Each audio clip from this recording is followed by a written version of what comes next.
حق نے جنت سے انہیں باہر کیا، اتنا روئے حضرت آدم نبی، اشک سے جنت میں سیری ہو گئی۔ جب محمد مصطفیٰ صلی اللہ علیہ وسلم کا نام لیے، التجا آدم نے کی اللہ سے، یا الہی استفیل مصطفیٰ بخش دے مجھ غمزدہ کی تو خطا۔ التجا یا سن کے خالق نے کہا، آج آدم جو بھی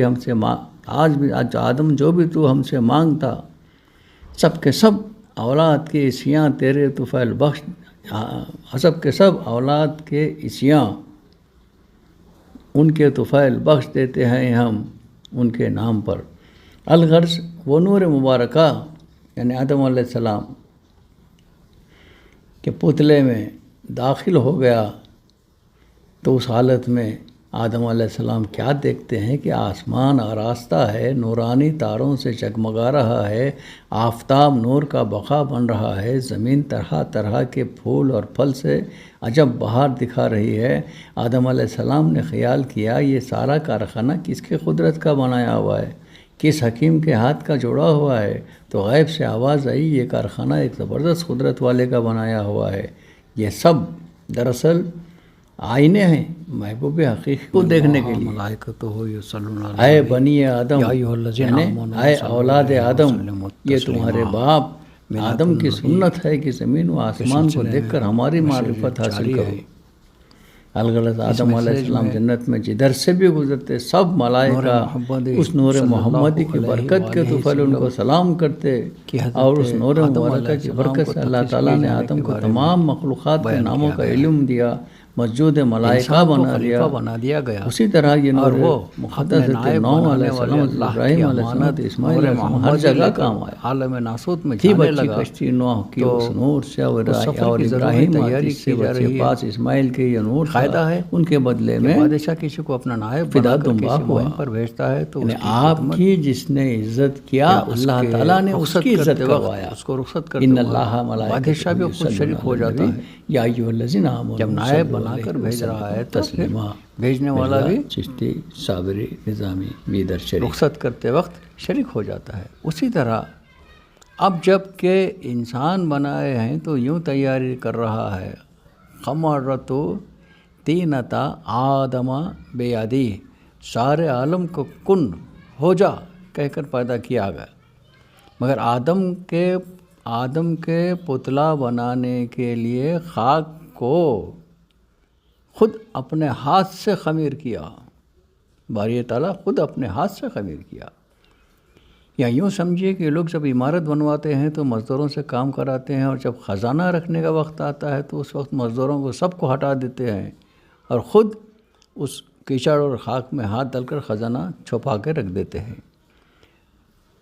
اب وقت آ گیا ہے کہ نور محمد صلی اللہ علیہ وآلہ وسلم کو رکھیں، اس لیے تمام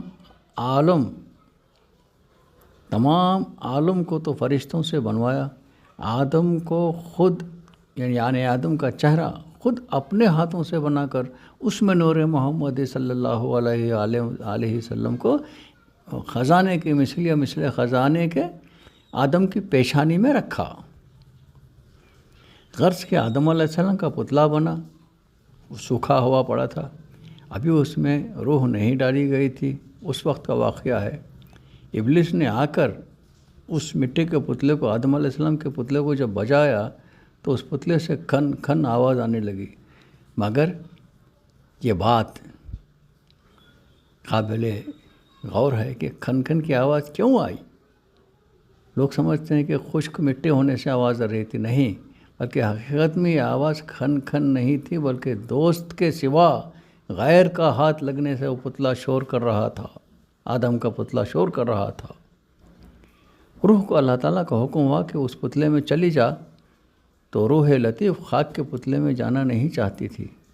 قاعدہ ہے کہ جب پرندہ جال میں نہیں جاتا تو دانہ ڈالا جاتا ہے، تب پرندہ جال میں چلا جاتا ہے۔ ایسے ہی چونکہ آدم علیہ السلام کی روح پتلے میں نہیں جا رہی تھی تو اللہ تعالیٰ نے نور مقدس، نور مبارک حضرت آدم علیہ السلام کی پیشانی میں رکھا۔ جیسے ہی اس نور مقدس، نور مبارک کو روح نے دیکھا، آدم پر قربان ہو کر اس میں داخل ہو گئی۔ حضرت آدم علیہ السلام ہمیشہ اپنے پیشانی سے ایک باریک آواز سنتے تھے۔ ایک دن عرض کیا کہ یا الہی یہ کیسی آواز ہے؟ ارشاد ہوا یہ نور محمد صلی اللہ علیہ وآلہ وسلم کی تسبیح کی آواز ہے جو تمہارے فرزند ہے۔ آدم علیہ السلام سے جب لغزش ہو گئی تھی اور جنت سے نکالے گئے تو 200 سال تک روتے رہے، رونے کا کچھ اثر نہیں ہوا۔ معافی کے لیے 200 سال انہوں نے رویا آدم و حوا، مگر کوئی اثر نہیں ہوا۔ آدم کو خیال ہوا کہ عالم والا میں محمد مصطفیٰ صلی اللہ علیہ وآلہ وسلم رحمت للعالمین کی ہر جگہ فضیلت دیکھا ہوں، ان کے وسیلے سے دعا کرنا چاہیے۔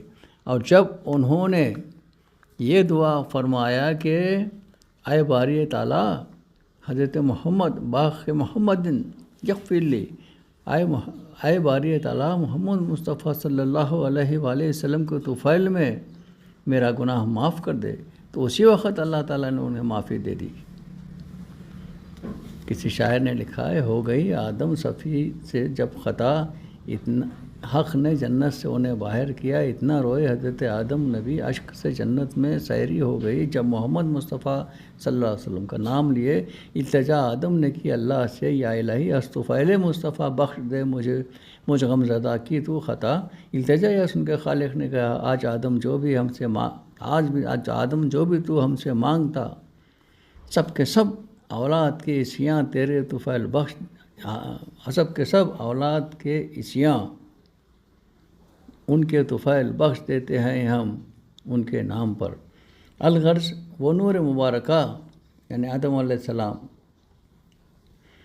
کے پتلے میں داخل ہو گیا تو اس حالت میں آدم علیہ السلام کیا دیکھتے ہیں کہ آسمان آراستہ ہے، نورانی تاروں سے جگمگا رہا ہے، آفتاب نور کا بقا بن رہا ہے، زمین طرح طرح کے پھول اور پھل سے عجب بہار دکھا رہی ہے۔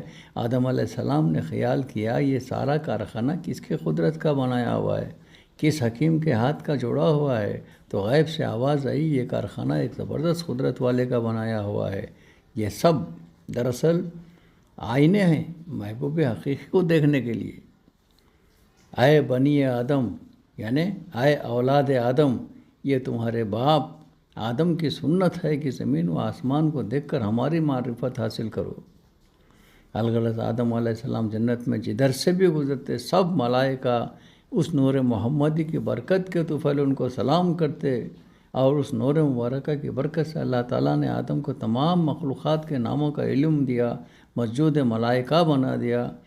اسی طرح یہ نور مقدس حضرت نوح علیہ السلام، حضرت ابراہیم علیہ السلام، حضرت اسماعیل علیہ السلام ہر جگہ کام آیا۔ تھی بچی کشتی نوح کی اس نور سے، اور ابراہیم آتش سے بچے پاس اسماعیل کے یہ نور تھا، ان کے بدلے میں فدا دنبا ہوا۔ یعنی آپ کی جس نے عزت کیا اللہ تعالیٰ نے اس کی عزت کروایا۔ ان اللہ ملائکتہ یصلون علی النبی یا ایھا الذین آمنوا صلوا علیہ وسلموا تسلیما۔ مرزا چشتی صابری نظامی بیدر شریف۔